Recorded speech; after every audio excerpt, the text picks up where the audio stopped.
Hello students, let's start chapter number 7 that is control and coordination. ठीक है, तो अभी तक हमने लाइफ प्रोसेस के बारे में पढ़ा है, लाइफ प्रोसेसेस के बारे में पढ़ा है, जिसमें हमने डाइजेशन के बारे में पढ़ा है, रेस्पिरेशन के बारे में पढ़ा है, ट्रांसपोर्टेशन के बारे में पढ़ा है, एक्सक्रीशन के बारे में पढ़ा है और ये पूरा सिस्टम है। और आपने वहाँ पर देखा कि किस तरीके से डाइजेशन और रेस्पिरेशन का आपस में रिलेशन है, किस तरीके से एक्सक्रीटरी सिस्टम जो है वो डाइजेस्टिव सिस्टम से रिलेटेड है, किस तरीके से ट्रांसपोर्टेशन और डाइजेशन आपस में रिलेटेड है, ट्रांसपोर्टेशन एंड रेस्पिरेशन आपस में रिलेटेड है, ट्रांसपोर्टेशन एंड एक्सक्रीटरी आपस में रिलेटेड है। तो ये जो पूरा सिस्टम है, एक सिस्टम का दूसरे सिस्टम से इंटरलिंक होना और एक पूरा ऑर्गेनिज़म को बनाना, उसका पूरी लाइफ चलाना, वो सब जो है वो कैसे हो पाता है, वो होता है इस कंट्रोल एंड कोऑर्डिनेशन की वजह से।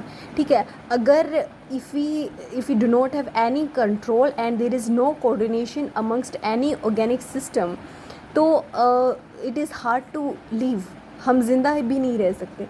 ठीक है, तो ये आखिर कंट्रोल एंड कोऑर्डिनेशन होता कैसे है वो सब हम जानेंगे इस चैप्टर में।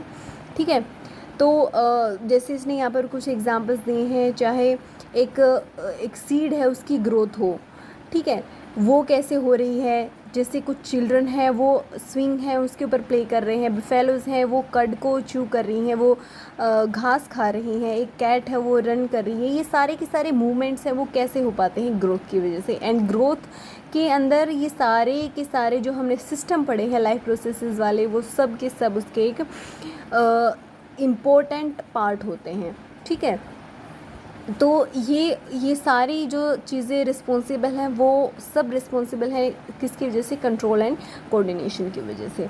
तो देखो दो टाइप की चीज़ें होती हैं, दो टाइप का कंट्रोल होता है। एक जो है वो होता है हमारी अपनी मर्ज़ी से, ठीक है, एंड सेकंड होता है जिसमें हमारा कोई रोल नहीं है, वो non stop until our life is there, वो चलती रहती हैं। ठीक है, तो आप एक बार सोचिए और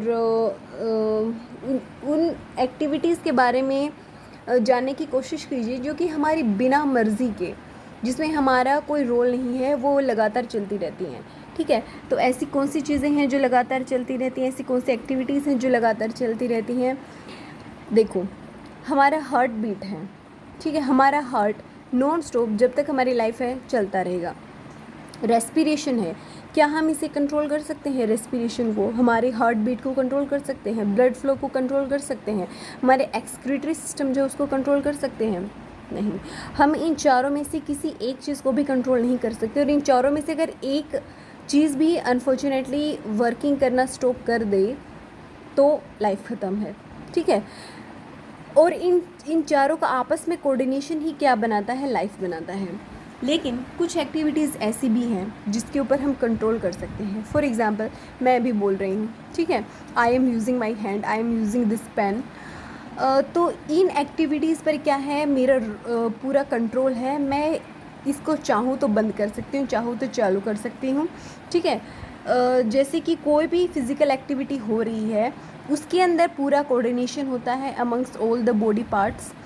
सो this is all about how important and the role of control and coordination in your life. ठीक है, तो ये करता कौन है, who exactly is responsible for all this system, ये सब को कंट्रोल कौन करता है। तो ये सब हम पढ़ेंगे सबसे पहले एनिमल्स के अंदर, फिर हम पढ़ेंगे प्लांट्स के अंदर। तो ये जो पूरा नर्वस सिस्टम है, ये एनिमल के अंदर का जो नर्वस सिस्टम हम अभी पढ़ने वाले हैं, इसके अंदर देखो जो control and coordination are provided by nervous and muscular tissues, जिसके बारे में आपने 9th क्लास में पढ़ा होगा, मस्कुलर टिश्यूज़ के बारे में। तो आपको पता है जैसे ही हम किसी भी हॉट ऑब्जेक्ट को टच करते हैं हम तुरंत अपना हाथ वहाँ से हटा लेते हैं। ऐसा कैसे होता है, हाउ इज़ दैट पॉसिबल। ये क्या होती है, हमारे रिफ्लेक्स एक्शंस होती हैं, हमारी रिफ्लेक्स एक्शंस होती हैं जो कि तुरंत हमें ये बता देती हैं। जैसे कि अभी ये पेज उड़ रहा था, ठीक है, मैंने यहाँ पर इस ये जो पेन का ढक्कन है इससे मैंने इसको टक कर दिया है और अब ये जो है नहीं उड़ रहा है। तो ये एक स्लो प्रोसेस थी, मेरे माइंड ने यहाँ से ये प्रॉब्लम सेंड की ब्रेन को, और फिर उसने सोल्यूशन बताया और ये काम हो गया। बट अगर यहाँ पर कोई हॉट चीज़ हो या कोई हाँ, हॉट वाला एग्जांपल सही है।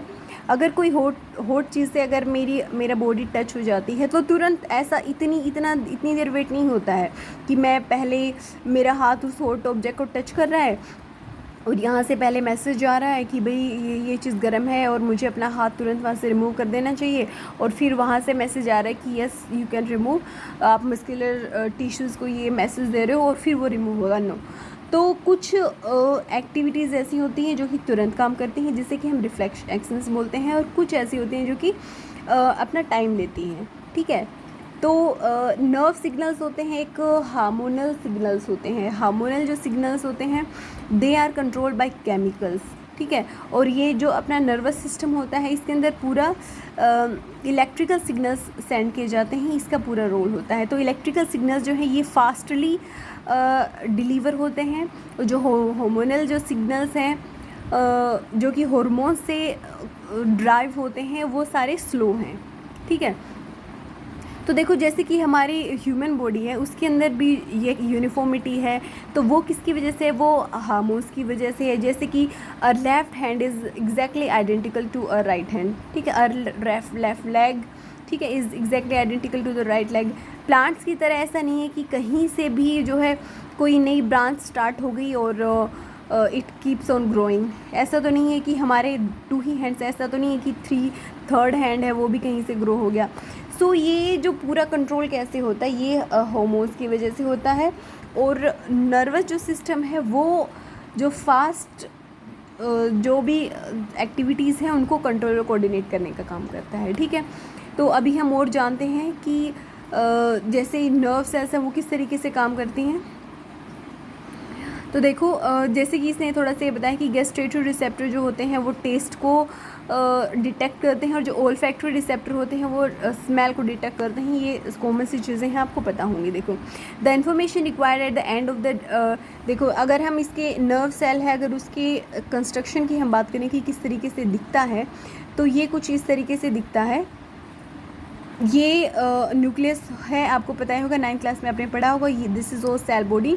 ये जो एंड्स के ऊपर होते हैं दे आर डेंड्राइट्स, और यही जो है यही प्रेजेंट होते हैं जो भी मसल्स हैं उनके एंड्स के ऊपर। ठीक है, इनकी संख्या जितनी ज़्यादा होती है उतनी ही हमारी सेंसिटिविटी होगी, उतनी ही ज़्यादा हम रिसेप्शंस ले पाएंगे। और ये एक्सोन्स होते हैं, यहाँ से सिग्नल जाता है, ये नर्व एंडिंग है। ठीक है, ये नर्व एंडिंग जो है वो क्या करती है, अनदर ये जो नर्व सेल है उसकी डेंड्राइट को पूरी इन्फॉर्मेशन सेंड करेगी, मतलब पूरा इलेक्ट्रिकल सिग्नल जाएगा, and the chain continues and the electric signal goes from the like this muscular tissue to the brain, और वहाँ से वापस भी आता है सिग्नल की जो भी कुछ एक्टिविटी हुई है उसका रिस्पॉन्ड हमें कैसे करना है। ठीक है, so the information required at the end of the dendrite tip of a nerve cell sets off a chemical reaction that creates an electrical impulse। कुछ इस तरीके की केमिकल रिएक्शन होती है कि जिससे इलेक्ट्रिकल इम्पल्स जनरेट होती है। This impulse travels from the dendrite to the cell body and then along the axon to its end. ठीक है, ये डेंड्राइट से होते हुए सेल बॉडी टू एक्सोन और फिर नर्व एंडिंग तक चली जाती है। These chemicals okay at the end of the axon the electrical impulse sets off the release of some chemicals, वहाँ पर फिर से कुछ केमिकल्स रिलीज होंगे। These chemicals cross the gap और since and starts similar electrical impulse in a dendrite to the next neuron, फिर वो next neuron को जो है सिग्नल सेंड कर देंगे। This is general scheme of how nervous impulse travel in the body. हमारी body में इस तरीके से ये जनरेट होती है। The a similar synapse finally allows delivery of such impulses from neurons to other cells such as muscle cells और glands। इस तरीके से muscle cells और glands और वहाँ तक signals जो हैं sends होते हैं। It is thus no surprise that nervous tissue is made up of an organized network of nerve cells और neurons। मतलब कितना अच्छा एकदम organized तरीका है, इतना कॉम्प्लेक्स है, और कॉम्प्लेक्स के साथ साथ इंटरेस्टिंग भी है, और सरप्राइजिंग तो है ही कि मतलब किस तरीके से हर एक पूरा का पूरा ऑर्गेनिक सिस्टम बनाना, सारे के सारे अगर उसमें से एक चीज़ भी ठीक से काम नहीं कर रही है तो किस तरीके से, मतलब कितना कॉम्प्लेक्स और ब्यूटीफुल स्ट्रक्चर है हमारी बॉडी का बनाया हुआ है। अभी कंट्रोल कोऑर्डिनेशन में हम और ह्यूमन बॉडी की कॉम्प्लेक्सिटी के बारे में और इसकी वर्किंग के बारे में जान रहे हैं. It all makes the bio completely interesting. Okay, let's continue. And is specialized for conducting information via electrical impulses from one part of the body to another. इस तरीके से बॉडी के एक पार्ट से दूसरे पार्ट में ये सेंड होती रहती है. इसमें दिखाया गया है जो फिगर 7.1 में है कि इसके अंदर क्या हो रहा है कि identify the part of neuron. Part of neuron को आइडेंटिफाई करना है and where the information is required and through which the information travel as an electrical signal. किस तरीके से वो इलेक्ट्रिकल सिग्नल जो हैं वो जाते हैं and where this impulse must be converted into chemical signal on for onward. आगे की जो ट्रांसमिशन के लिए किस तरीके से इन्फॉर्मेशन वो केमिकल सिग्नल में चेंज होती है. So mitochondria are responsible for this thing. So here is given an activity कि put some sugar in your mouth, how does it taste. Sugar लो और अपने माउथ में आप टेस्ट करके देखो कैसा आता है.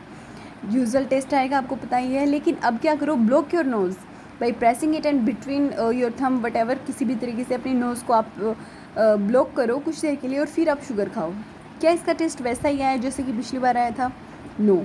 आप कोई भी जो टेस्ट करते हो कोई भी चीज़, उसके अंदर आपके ओल्फैक्टरी रिसेप्टर्स का बहुत बड़ा रोल होता है. ठीक है, अगर आपकी नाक बंद है तो आप एक पियर में और एक एप्पल में डिफरेंस डिटेक्ट नहीं कर पाओगे. ठीक है, आपको पता ही नहीं चलेगा कि आप एग्जैक्टली कौन सा फूड खा रहे हो until you are smelling that food. ठीक है, so there is a great role of olfactory receptors in all this. तो यही सब इस एक्टिविटी में बताया गया है. आप चाहो तो इसे ट्राई भी कर सकते हो एट होम. ठीक है, तो ये था अपना introduction of control and coordination and its importance. So that's it for today, students. So we shall continue this chapter in a next class. Thank you. Have a nice day.